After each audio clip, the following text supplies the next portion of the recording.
Welcome back to Built on Blues, everybody. I'm your host, Graham Bricks. Usually, when I talk to an architect, they tell me about the one or two masterpieces they've spent 5 years working on. But my guest today operates at a different speed. His firm has completed over 3,600 projects, from custom hillsides homes in Bel Air to over 100 Trader Joe's locations. He calls himself an ecoist, and he's been pushing sustainable design in Los Angeles since 1985, long before green was a buzzword.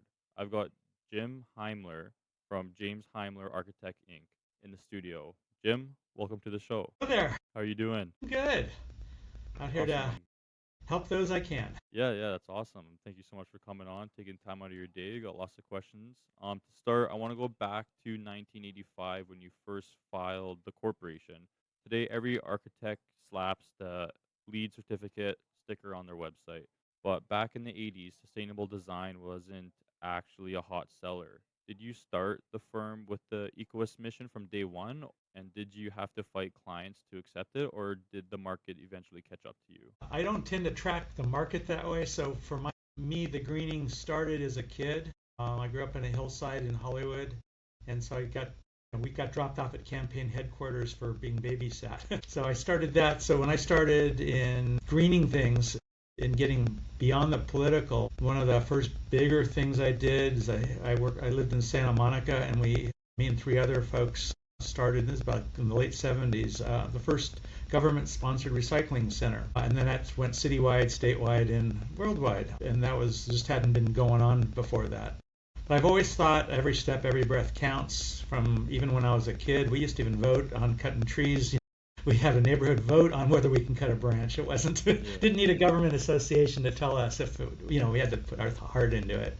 So I've always been green, and then in construction, I've always been doing anything a little different than everybody else, because it's not just every step and every breath, it's everything you specify, every design. And for me, it's more the integration of design, where you can tie structure, mechanical, well, basically the structural and the architectural as one unit, and use them both to support each other. And then electrical, mechanical, plumbing, everything else follows in suit. But you've got to, and I start with space. I don't start with what it looks like. I'm actually working on the function. And in 74 was my first job right out of high school, and I worked for somebody who'd worked for Lloyd Wright and Schindler, and I worked for him for 10 years. So I learned an old school way of doing things, kind of like the old apprenticeship, and actually it was like an apprenticeship. I didn't get paid a lot of the time, but I was there 10 years, and I got to really get far into every project, because it was more or less me and him most of the time. And at the same time, I was building up my own practice. Yeah, no, that's amazing. It's nice to, like you said, the apprenticeship side of things. Like you almost need that, the hands-on and all that kind of stuff, to actually make sure that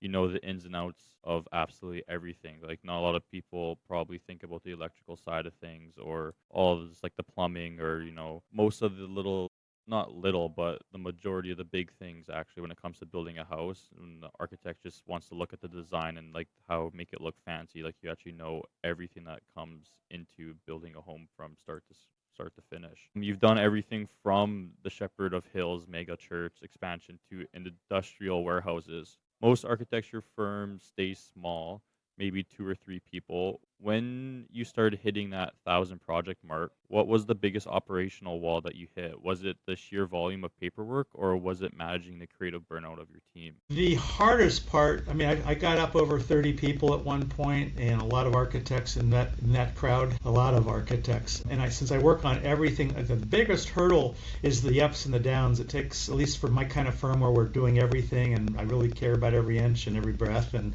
every step and every piece of material and everything. Mm-hmm. Is the ups and downs. You hire people, then if things slow down, it's like you can't afford to keep people when there's no work. So then it's like, who do you keep? Because I also try, I still see friends from there. Even though I sold the firm, assets of the firm, I still get together people. My interest is, I started designing in the first grade, so for me, no matter what was going to happen, I was going to keep going. So the idea when I started the firm was I needed health insurance, so I started the firm because it was cheaper to have health insurance than just to work for yourself out of a house. So I started that, and then as it got busier and busier, by keep raising your prices, believe it or not, you double your price, you triple the amount of jobs. And I kept increasing fees on an hourly basis, and I kept getting more and more work. And then I started needing to hire people to do everything, and I would do the 80, 90-hour weeks, which I loved because it's my hobby, it's my joy, and I'm helping people. It's not for me, it's only for everybody else. As it got busier, I started hiring people, and then you get up to 8, and then you're back down to 5, and you get up to 14, you get back to 8, you get up to 20, and you're back down to 12, then you get up to 30, and then you're back down to 5. And then you go, what do? I just bought everything, and now nothing happened. So like the last big hurdle was right when COVID kicked in. A year before that, I was working for the YMCA, and I had like 9 major jobs. So I started buying more stuff, updating everything, and as soon as we got started, everything kind of stopped within a year and a half. And that hits real hard. But so what I had done is I worked for everybody. So if one wing's down, the other wings are up, and it kind of balanced it out. But you have to be flexible, so be able to switch from one building type and codes and city and then everything else and type of client back and forth. The other hard part I have is the communicating between the different types of clients. If I'm working for a billionaire or I'm working for somebody who can't barely afford a $100,000 addition to their house, and it's like you got to think differently. My communication skills tie more to so I can communicate at the bottom real easy. At the top, they're all trying to get best price and fast. I'm trying to get the best product at the best price and the best construction, the best schedule. So you got to kind of watch that, and then I don't tend to know who my clients are as I start, whether I'm working for Keebler or I've done a lot of work up out of Calgary with sprung instant structures. Everybody's a little different, but I have one system that'll work for everybody, and the younger people tended to have trouble with that just because their parents told them what to do, and I said it's not going to be appropriate for what you want. So if you want to get it built and you can afford it, kind of listen to what I've got to do. If not, my staff is there to help you, and they'll take care of whatever you need. But at that point, you really don't need me. Yeah, and that's so I kind of divided it up that way, and then so. Yeah, no, that's awesome. It's really inspiring how you came from some big teams to small teams, back to big teams, back to small teams, having so much work, not a lot of work to a lot of work. So it sounds like you have a good system in place when it comes to being able to bounce back from the highs and the lows. It sounds like pivoting is an crucial part to the game, and like knowing how to pivot properly, not only when it comes to building the home, but like you said, to the clientele as well, like dealing with different clients and, making sure you're catering to their every needs. But obviously, like you said, it's going to be different compared to someone who's got a lot of money to someone that doesn't have that much money, being able to kind of understand the emotions they're going through and when it comes to building a home, and not being so cheap or not really caring about how much money they're spending and all that kind of stuff. So it sounds like the system that you guys got in place is actually really important when it comes to all that. I love the term when you use Ecoist. For the builders listening who think green building just means expensive solar panels or straw bales, can you break down the science of your approach? How do you design a building that is environmentally responsible but still makes financial sense for a developer who cares about the bottom line? First part for me is always finding the sweet spot on the property, so you know where the key rooms and things reviews could be. If it's a house, you don't need that as much if it's not a residential, but it's still, I like to know the key spots and all the parameters in which codes, limitations, and what I call opportunities to do things that are out of the box. I tend to try to always do out of the box. So for me, Ecoist and green wasn't something separated from architecture from day one. It never crossed my mind even that there was a difference. So I've done a lot of things that are out of the box, things that people normally don't do. Like when I was working with sprung structures, it wasn't even in the permitting process. It wasn't in the code book, so I worked with them on that. Or automated parking, I worked with them on that. And automated parking means you can get a lot more cars in one spot, and it's a lot less energy being used. Cars aren't driving around. When I shepherded the Hills Church there, we went with a tall wall ICF system, which had never been done in LA. And I've also worked with people with SIP panels. Parts of the architectures, if you're greening, I got pulled into other corporations, so I have 2 companies. One's called Red Planet Ventures, which is space tourism. Sorry, that was supposed to be off. And the other one is Green Wisdom Inc., which is a construction, design, materials company that deals with sustainability for whole cities. not a building, but the whole city. So we started in Cotton Plant, Arkansas. So that's Green Wisdom Inc. And starting to get some awards for things we've done that are documentaries, but we've never gotten off the ground. But on like a house, greening, the basic design process is if you integrate structure and architecture, you don't need to build them both separately. You can build them together. So a retaining wall can be supported by the steel so that the walls don't have to be as strong if they're steel. Beams going to be used, have the steel go into the concrete, and then all of a sudden that acts as bracing for the concrete, and then you don't need as much steel in the wall. I've done counterfeit walls and all types of retaining walls. I do a lot of hillside stuff. So that's part of it. Then balancing out cut and fill on a hillside, that saves energy. But the whole house, every piece of it, you want to design it so it's flexible in the future so other people can do things to it and customize their way.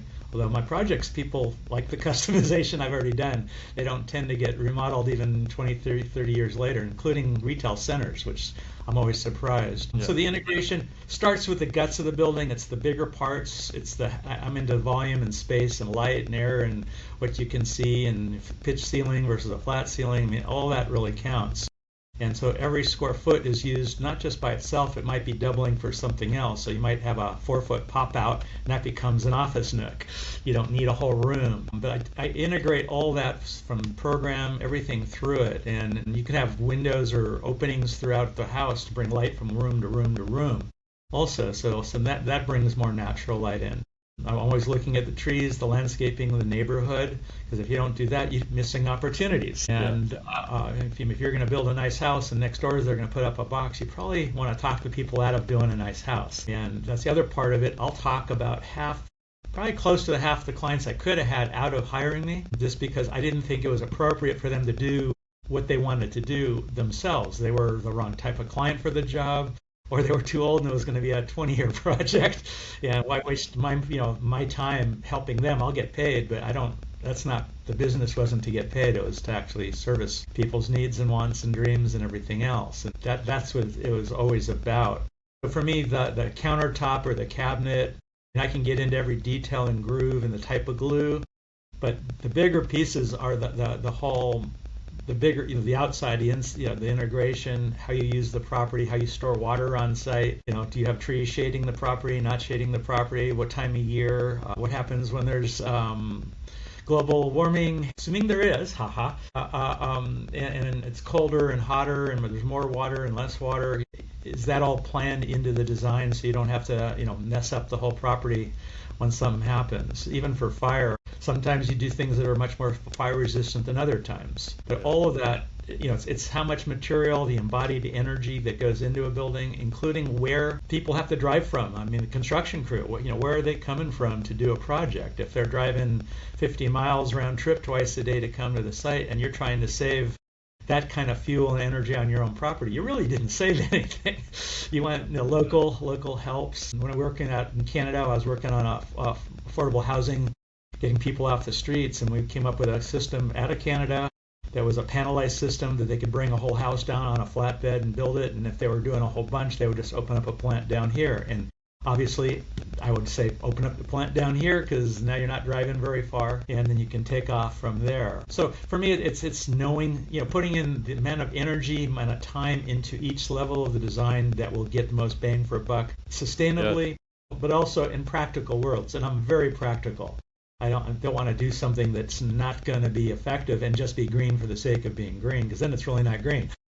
Yeah, no, a lot of people take that kind of outlook on it. I feel like they're just like, oh, I want to put this in because it's green. And when you mentioned how, like, it's going to probably take the crew however long distance to get there, it's probably not going to be green by the time it gets there anyways, with all the fuel and stuff that they're using. So it's a definitely unique way of looking at it. I don't think a lot of people do. A lot of the architectures that I've talked to I don't think look at it that way. So it's nice to hear your perspective on things. It sounds like you got the building and the design part of it all figured out, obviously. But I want to get more into your systems now, because they must be unique. They must be absolutely working proper if you're able to build all these projects. How do you handle the communication flow with the clients? I know communication's key when it comes to, this process of building a home and designing a home. Like, it's really personal and emotional even sometimes. How do you handle that line of communication? Okay, there are two lines. One was when I was acting as a project architect, designer, and lead versus when I have other staff doing that. And in the original days, I did everything. Originally, I drew everything too. But as it changed, then I got people to draw. And then as it changed more, I started needing other architects. I could still hand draw everything. They would then put it on the computer once computers kicked in, and then I can watch, weekly or daily or whatever is being done. Working with clients, you always start at the beginning. So I have a site meeting with somebody. In that first 2-hour meeting, pretty much on any type of job, I could figure out generally budgets, schedules, the design, everything in that first 2 hours.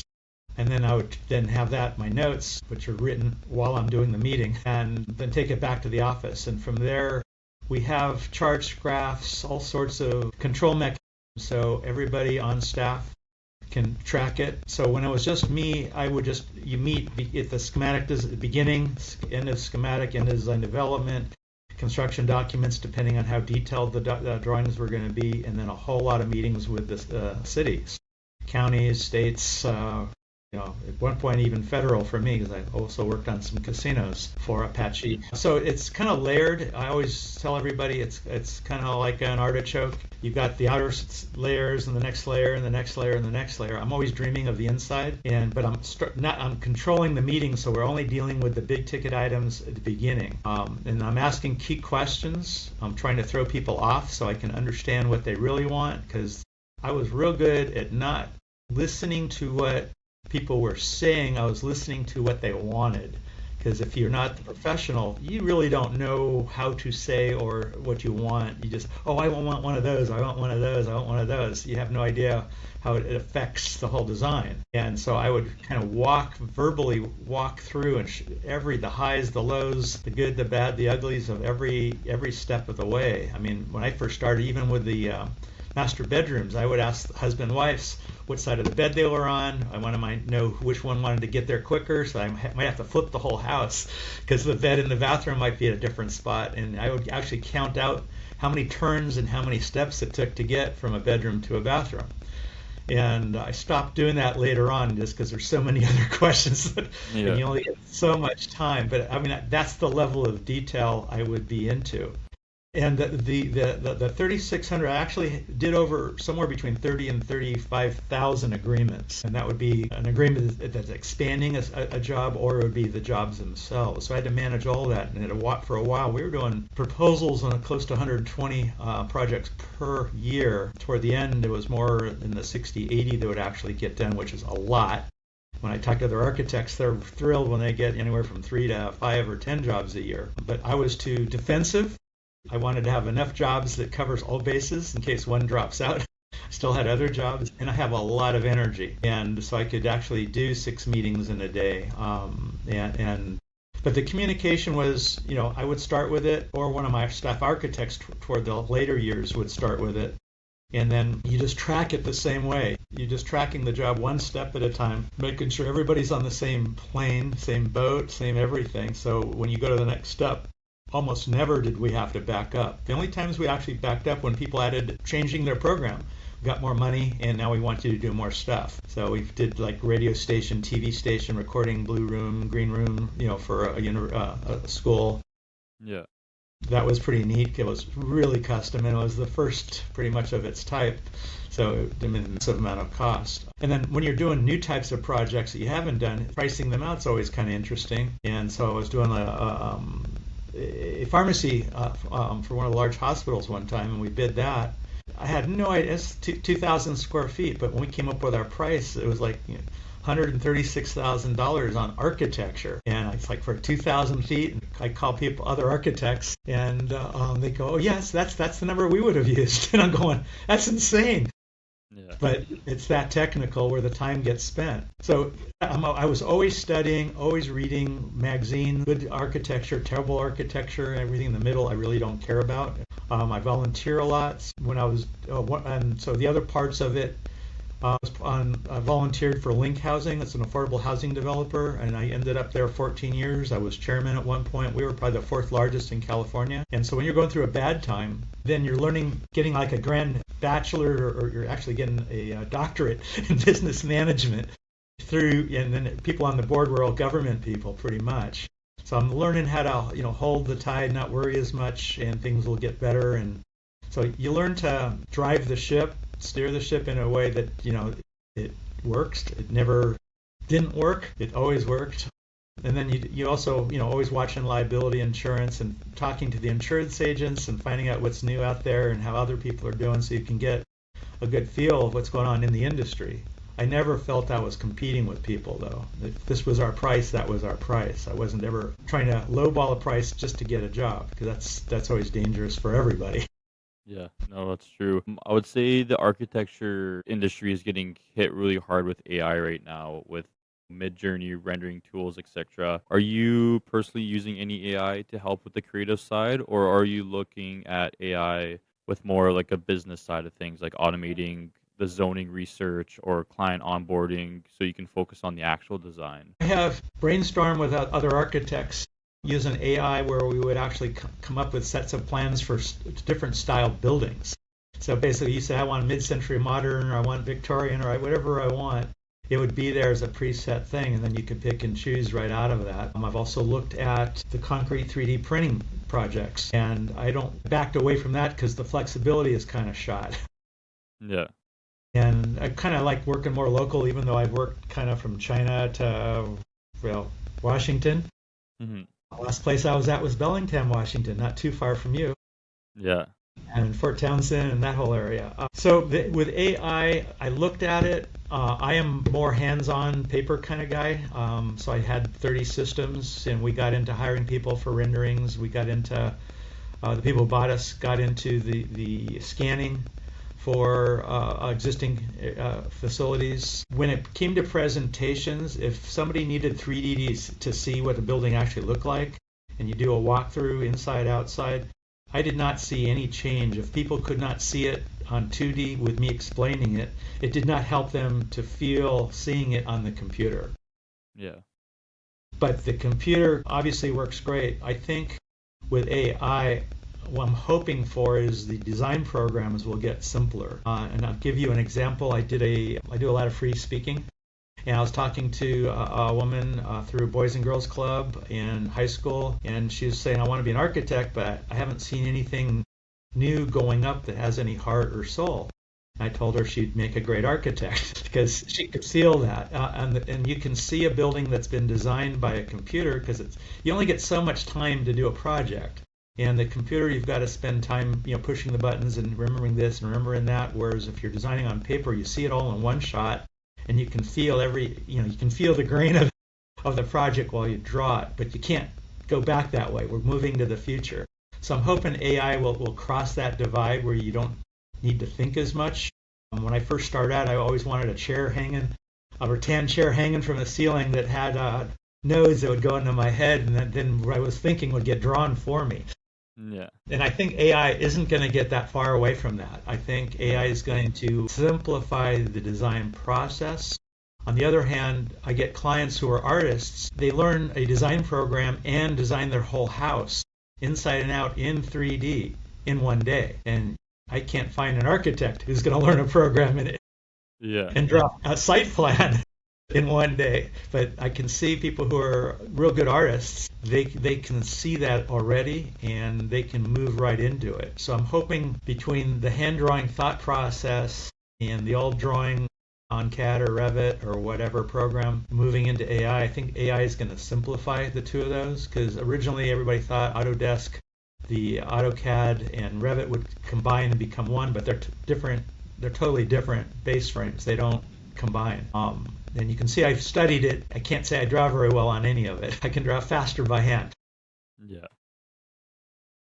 Through AI, the integration, the changes, all that should be in the not too distant future come about. Problem is, architecture goes up and down, so somebody comes up with a program, they got all the money put into the research development, and then nobody can afford it. And then if they do afford it, they can't use it because now the jobs have all stopped. You've got to watch that. So what the part I did with that was I tracked politics very heavily.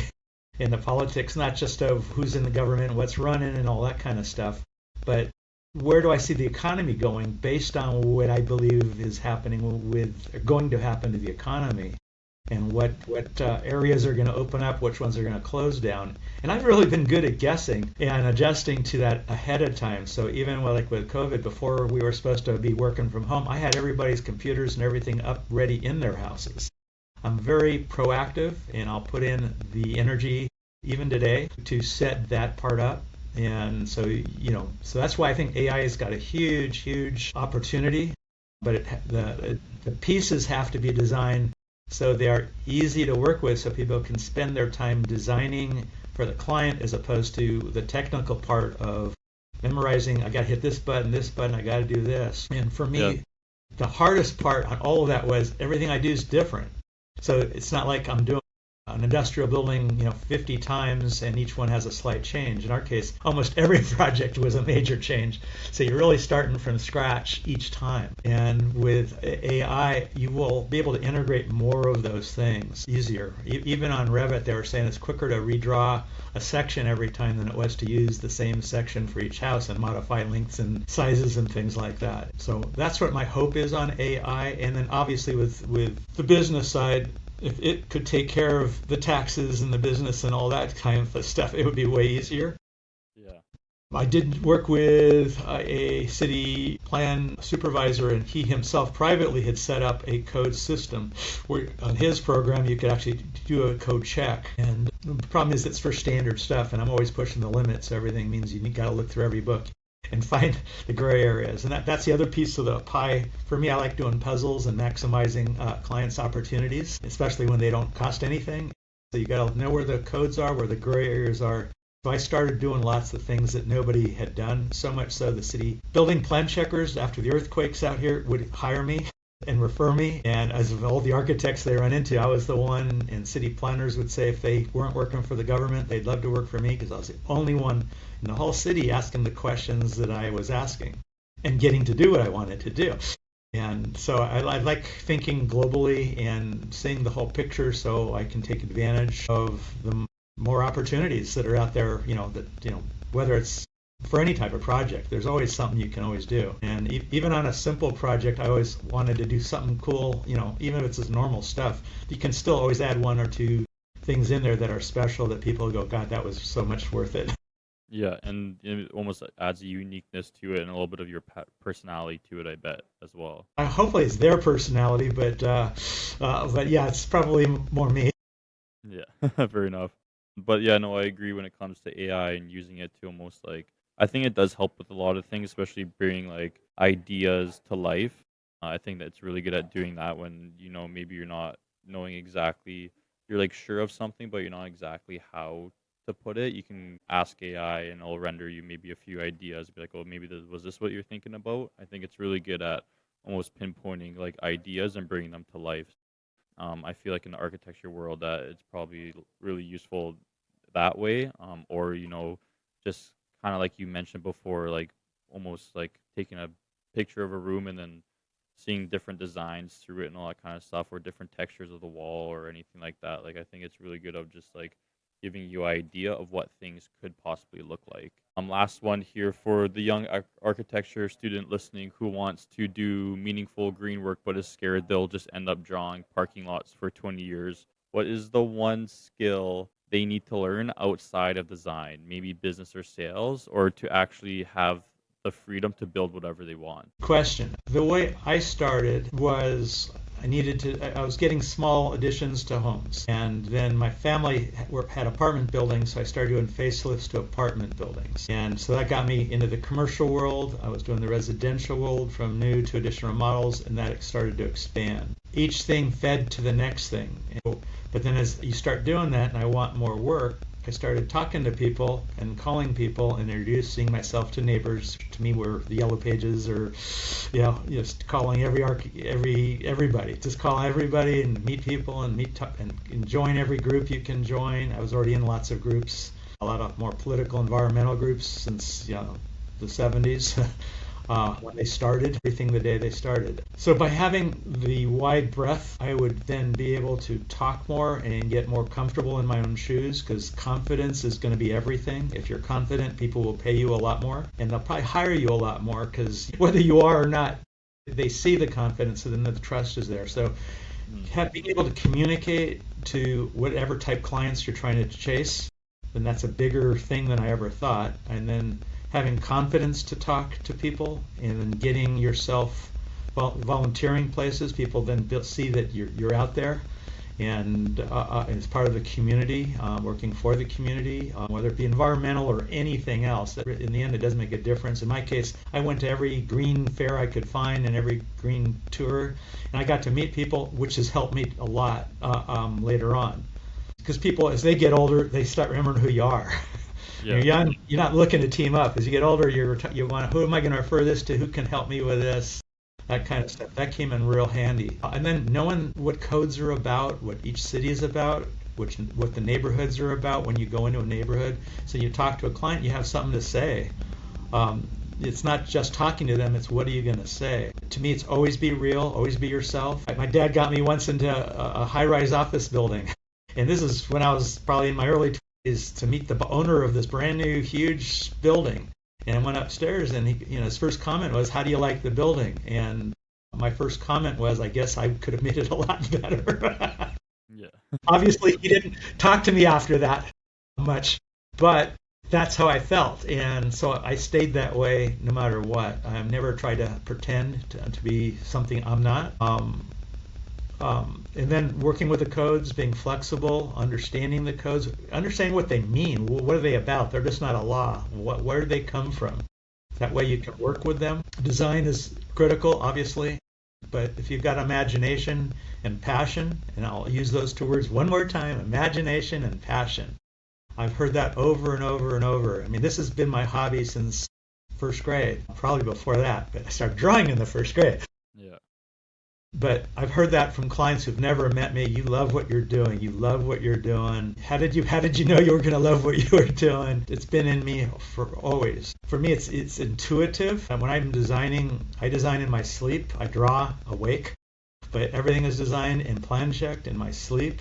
The game plans, everything is done that way. If I fix one thing, I fix it on every page simultaneously, which Revit does pretty easily. However,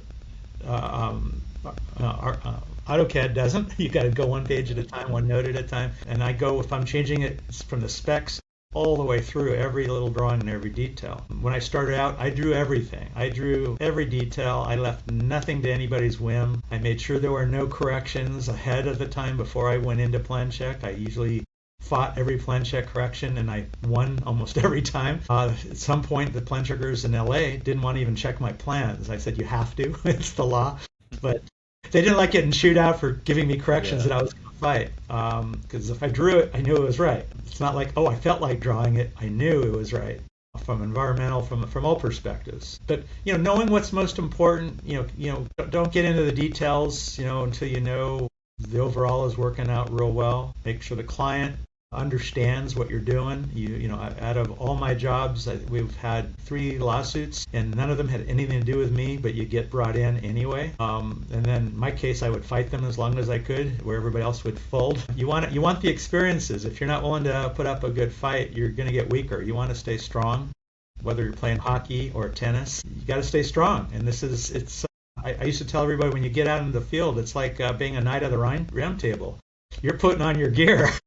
Yeah. And you better have it on, because this is a tough battle. profession, and people are going to beat you up. I had clients go, if you mess this up, we kill people. And I go, great. You've got to stand strong, go for your beliefs, and put meaning into it. It's not just I'm drawing a box, I'm putting up a building that looks like every other building. They could hire anybody to do that. You want to stand out and you want to enjoy your life. I mean, if you're going to spend 80, 90 hours a week in your profession, enjoy it. And people will see that you enjoy it. They'll see the passion. You go into sports, which players are the best players?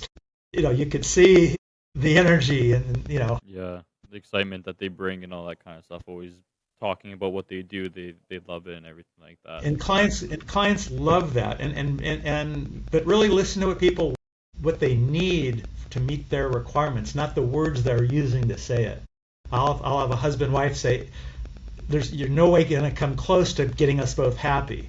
And sure enough, in the first meeting, they'll go, I don't believe this. We both love it. And then I'll tell them they shouldn't build it. Do something else. That's how I've always done it, and trying to open things up and then working with lots of different people. The one thing that's really critical is having good staff, good clients, good staff, good consultants, and being on good terms with them so they'll work for you and push as hard as you're going to push. If they're more laid back but you're into it like crazy, it's not going to be what you want. Awesome, Jim. Thank you so much for all that insight. You bring a lot of detail into everything that you do, and I absolutely appreciate that. And I'm sure everyone listening is really thankful for all this insight that you brought. For anyone who wants to see the portfolio or hire even JHAI, where is the best place to find you? Just go on my website, jhai-architect.com, and I probably will be consulting. I will not be working as an architect. I will consult.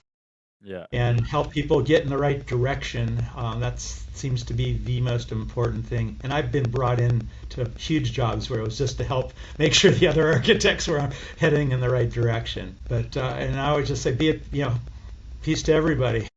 Yeah, thank you. We'll put the link up in the show notes. Thank you again for coming on and taking the time out of your day to tell everyone about your story and the insights of architecture. I really appreciate it. To everyone listening, keep building, stay safe, and we'll see you on the next one. Bye now. All right, sweet.